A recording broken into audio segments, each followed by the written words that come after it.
আজকের এই ক্লাসটি ট্রিগোনোমেট্রিক রেশিওস বা ত্রিকোণমিতিক অনুপাতের প্রথম ক্লাস।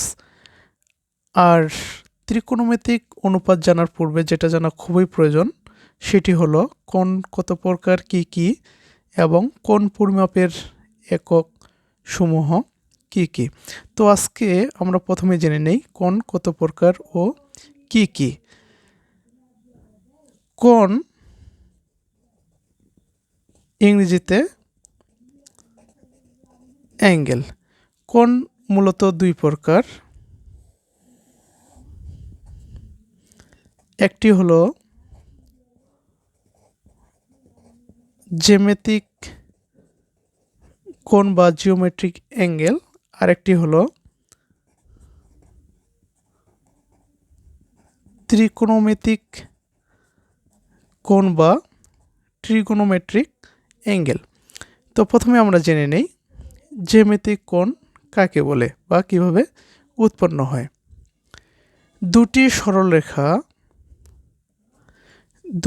সরলরেখা পরস্পরকে ছেদ করলে ছেদবিন্দুতে যে জ্যামিতিক আকৃতির তৈরি হয় তাকেই জ্যামিতিক কোণ বলা হয়। দুটি সরলরেখা, এই যে দুটি সরলরেখা এখানে ছেদ করেছে, এখানে যে জ্যামিতিক আকৃতির তৈরি হয়েছে সেটিকেই বলা হবে কি জ্যামিতিক কোণ। আর দুটি সরলরেখা পরস্পরকে ছেদ করলে চারটি জ্যামিতিক কোণ উৎপন্ন করে। এই যে এখানে 1 2 3 4, চারটি জ্যামিতিক কোণ উৎপন্ন করেছে। আবার যদি অন্যভাবে বলি, দুটি রশ্মি, এটা একটা রশ্মি, আবার এটা একটা রশ্মি, দুটি রশ্মির প্রান্তবিন্দু যদি একটি হয় তাহলে যে জ্যামিতিক আকৃতির তৈরি করে সেটাকেও জ্যামিতিক কোণ বলা হয়। তাহলে জ্যামিতিক কোণ কাকে বলে, কীভাবে উৎপন্ন হয় সেটা আমরা জানলাম। এখন আমরা জেনে নেব ত্রিকোণমিতিক কোণ কাকে বলে। ত্রিকোণমিতিক কোণ জানার পূর্বে আমরা তো জানি রশ্মি, এটা কি একটা রশ্মি না? রশ্মির একটি প্রান্তবিন্দু থাকে। কোনো রশ্মি তার প্রান্তবিন্দুকে কেন্দ্র করে যদি একটি নির্দিষ্ট পরিমাণ ঘুরে, এই যে একটা রশ্মি এই প্রান্তবিন্দুকে কেন্দ্র করে যদি একটি নির্দিষ্ট পরিমাণ ঘোরার পরে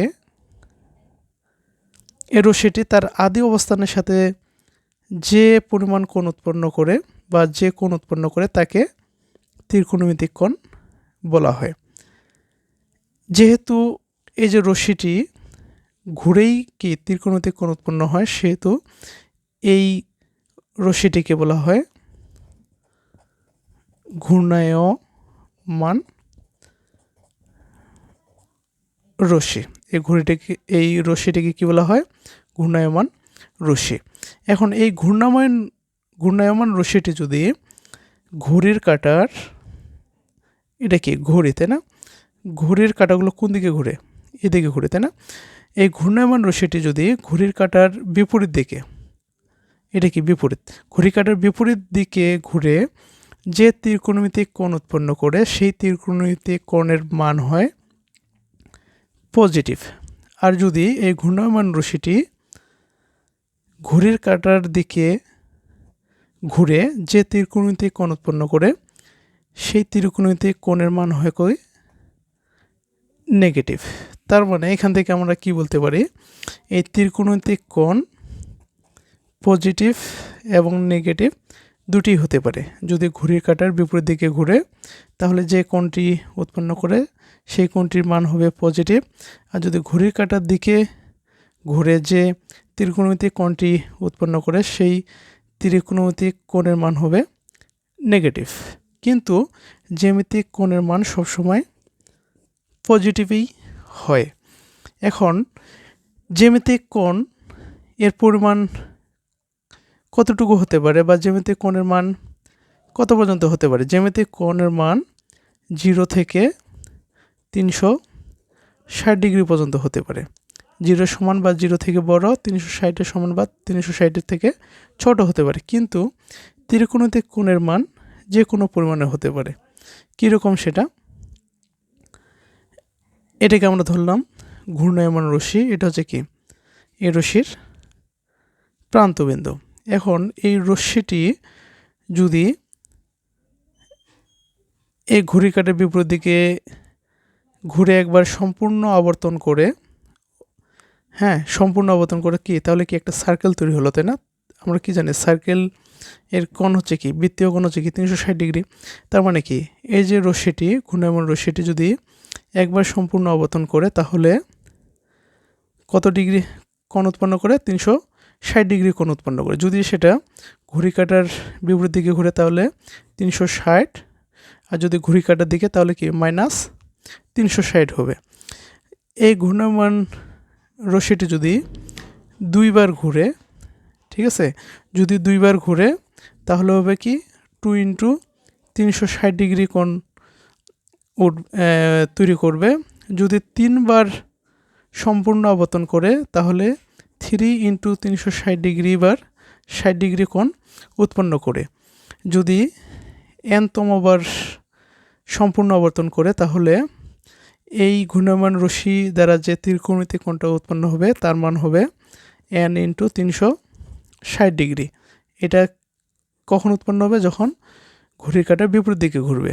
কিন্তু যদি ঘড়ির কাঁটার দিকে ঘুরে, এই ঘড়ির কাঁটার দিকে যদি ঘূর্ণায়মান রশ্মিটি ঘুরে তাহলে যে কোণটি উৎপন্ন হবে একবার সম্পূর্ণ আবর্তন করলে -360 ডিগ্রি উৎপন্ন করবে।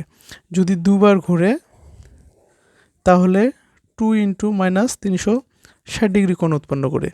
যদি 3বার ঘুরবে সম্পূর্ণ আবর্তন করে তাহলে 3 × -360 ডিগ্রি কোণ উৎপন্ন করে। তার মানে কি nতমবার ঘুরলে n × -360 ডিগ্রি কোণ উৎপন্ন করবে। তাহলে এখান থেকে বুঝতে পারতেছি কি ত্রিকোণমিতিক কোণের পরিমাণ যে কোনো পরিমাণেই হতে পারে, কিন্তু জ্যামিতিক কোণের মান 0 থেকে 360 ডিগ্রি পর্যন্ত হয়। তাহলে জ্যামিতিক কোণ কি 0 থেকে 360 ডিগ্রির মধ্যে হয়। যেমন শুকোকোণ কত হয়? 90 ডিগ্রি থেকে কি ছোট, এবং 90 ডিগ্রি থেকে কি 0 পর্যন্ত হতে পারে, 0 বড় বা 0 সমান, কিন্তু 90 ডিগ্রি থেকে ছোট। সমকোণ কত হয়? 90 ডিগ্রি কোণ। স্থূলকোণ কি হয়? 90 ডিগ্রি থেকে বড় এবং 180 ডিগ্রি থেকে ছোট। সরল কোণ কত হয়? 180 ডিগ্রি, তাই না? প্রবৃদ্ধ কোণ কত হয়? 180 ডিগ্রি থেকে বড় কিন্তু 360 ডিগ্রি থেকে ছোট। আর এক ঘূর্ণন বা পূর্ণবৃত্ত কোণ কত হয়? 360 ডিগ্রি। এগুলো হচ্ছে কি জ্যামিতিক কোণ, ঠিক আছে? জ্যামিতিক কোণ তাহলে শুকোকোণ কত হয়? 90 ডিগ্রি থেকে ছোট। সমকোণ 90 ডিগ্রি, তাই না? স্থূলকোণ কি 90 ডিগ্রি থেকে বড়, 180 ডিগ্রি থেকে ছোট।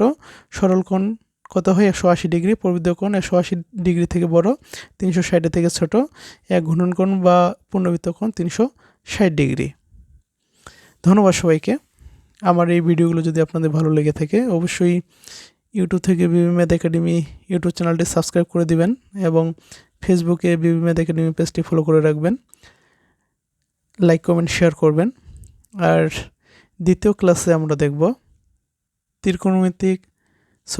কোণ পরিমাপের এককসমূহ কি জানি আমরা, ষাটমূলক পদ্ধতি ও বৃত্তীয় পদ্ধতি, এবং সেগুলো নিয়ে আমরা আলোচনা করব এবং ষাটমূলক পদ্ধতি এবং বৃত্তীয় পদ্ধতির মধ্যে সম্পর্কগুলো দেখব দ্বিতীয় ক্লাসে। ধন্যবাদ সবাইকে, ততক্ষণে ভালো থাকবেন। Thank you.